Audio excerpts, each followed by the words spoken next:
Baik, Assalamualaikum warahmatullahi wabarakatuh. Saya Abdul Halim dengan NIM akhiran 40.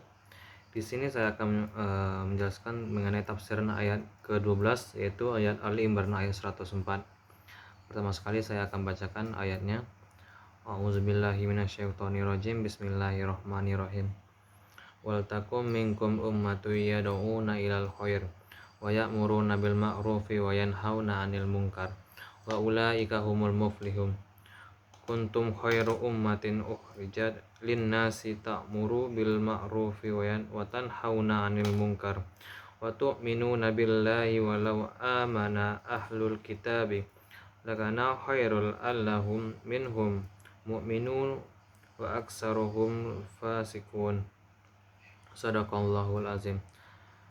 Yang pertama artinya, dan hendaklah ada di antara kamu segolongan umat yang menyuruh kepada kebajikan, menyuruh kepada yang ma'ruf, dan mencegah dari yang mungkar. Merekalah orang-orang yang beruntung. Pada ayat 104 ini, pada tafsiran berkaitan dengan Ali Imran ayat 104, tafsir dari Al-Muyassar, dan hendaklah di antara kalian, wahai kaum mukminin, ada segolongan orang-orang yang mengajak kepada kebaikan dan memerintahkan kepada yang ma'ruf, yaitu sesuatu yang telah diketahui kebaikannya menurut syariat dan akal, dan melarang dari kemungkaran, itu apa-apa yang diketahui keburukannya dari segi syariat maupun akal.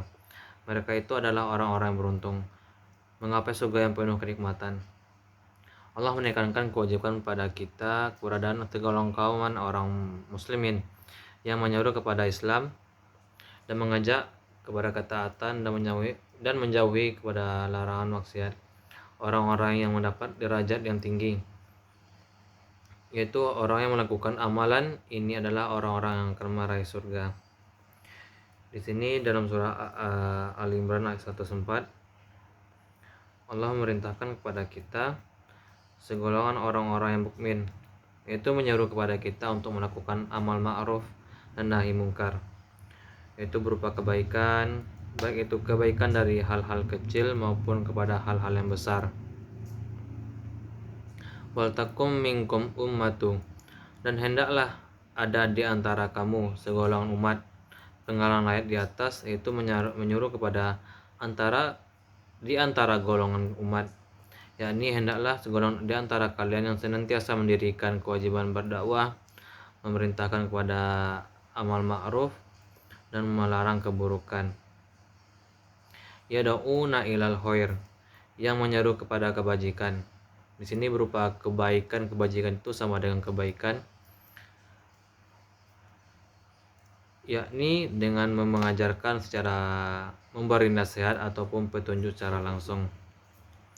Wa ya'muruna bil ma'rufi wa yanhauna 'anil munkar, menyuruh kepada yang ma'ruf dan mencegah dari yang mungkar, yakni dengan tangan ataupun tulisan, dan menyuruh kepada kebajikan dan melarang kepada yang mungkar adalah bagian dari fardu kifayah.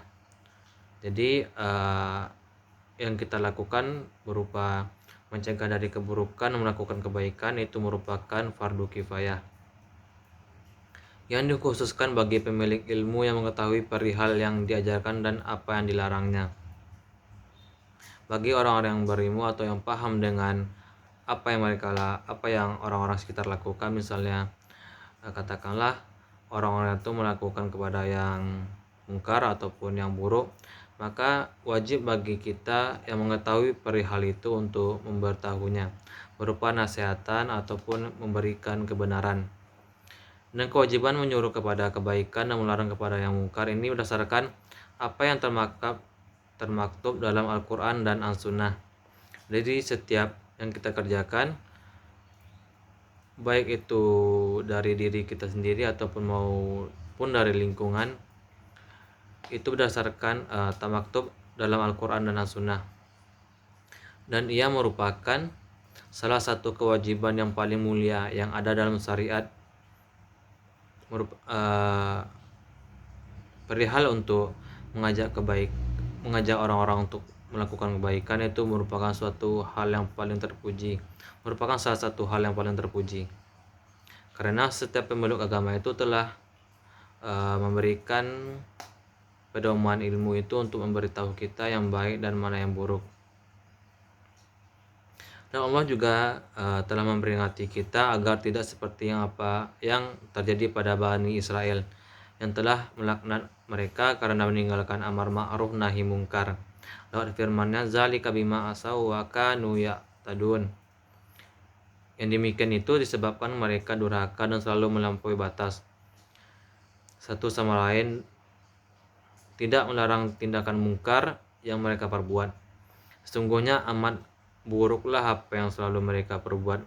Itu merupakan penggalan dari surat Al-Maidah 78 sampai 79. Nah, pada ayat selanjutnya itu ayat Ali Imran ayat 111 yang artinya itu kamu umat Islam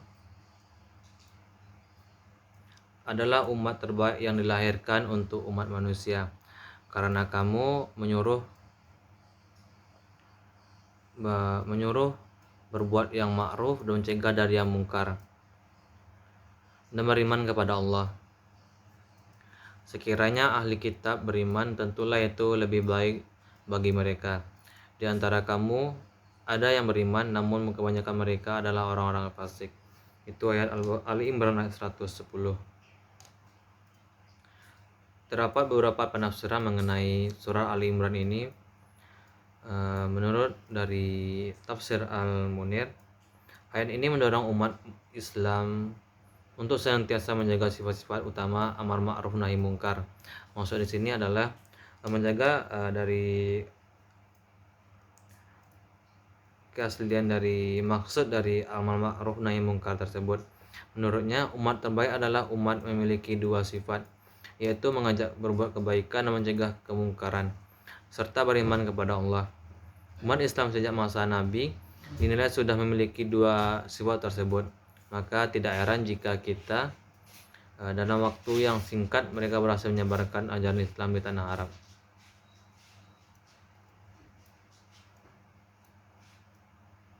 Menurut tafsir ulama yang lain, yaitu Quraisy Shihab, dalam tafsir Al-Misbah, umat tidak terbatas pada manusia saja. Berdasarkan ayat 38 Al-An'am, semua makhluk itu dan semut juga bisa disebut dengan umat. Ibnu Katsir menafsirkan orang-orang yang memiliki sifat amar ma'ruf nahi mungkar adalah orang-orang yang terpuji. Pada akhir penggalan ayat ini disebutkan bahwa di antara kamu mereka ada yang beriman dan kebanyakan mereka itu adalah orang-orang yang fasik.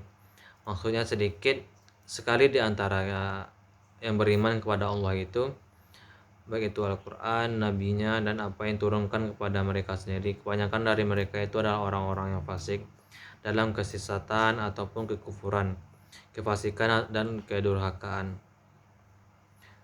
Di antara kita ini kan banyak yang melakukan kebaikan, tetapi mereka itu mengharapkan kayak misalnya saya mau berbuat kebaikan, nanti saya akan dipuji orang lain.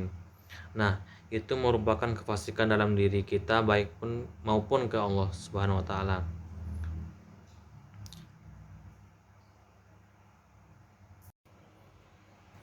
Dan selanjutnya pada tafsir yang Al-Muyassar, kalian itu dari penggalan ayat, wahai umat Muhammad adalah sebaik-baik umat dan orang yang paling bermanfaat bagi sekalian manusia. Kalian memerintahkan kepada yang ma'ruf, yaitu segala yang diketahui kebaikan yang menurut syariat Islam maupun akal, dan kalian melarang kemungkaran, yaitu setiap apa yang mereka kerjakan ataupun yang kita kerjakan sudah ditentukan oleh Allah. Jadi kita itu dipandang oleh dalam ayat Al-Quran ini sebagai orang-orang beriman, yaitu merupakan umat yang paling bermanfaat bagi orang lain. Sebab apa? Sebab kita itu mengetahui apa yang benar dan apa yang salah berdasarkan ilmu yang kita pelajari dari Al-Quran. Dan kalian melarang kemungkaran, sebagaimana yang kalian telah beriman kepadanya, kepada Allah. Nah, saya itu tidak akan membuat kalian itu menjauhi dari Allah Subhanahu wa taala.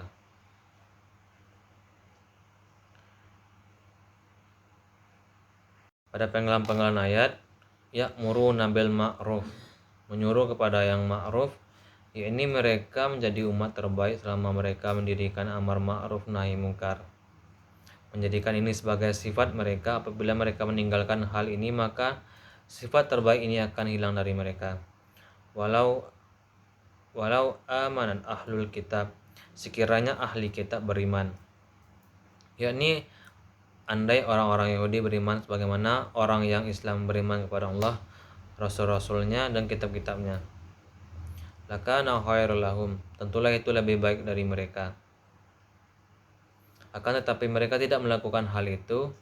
Kemudian Allah menjelaskan kepada ahli kitab dengan firman-Nya, manhum al-mu'minun, di antara mereka ada orang-orang beriman. Mereka adalah orang-orang yang beriman kepada Rasulullah di antara mereka. Waqturuhum wal fasikun, dan kebanyakan mereka itu adalah orang-orang yang fasik. Sudah saya jelaskan sebelumnya bahwa kebanyakan orang-orang fasik itu mereka beriman, mereka melakukan kebaikan yang ditentukan oleh Al-Quran ataupun yang ditentukan oleh Allah, tetapi mereka ada niat tersembunyi dari apa yang mereka kerjakan, mengharapkan imbalan lain atau sebagaimananya. Mungkin sekian yang dapat saya sampaikan. Assalamualaikum warahmatullahi wabarakatuh.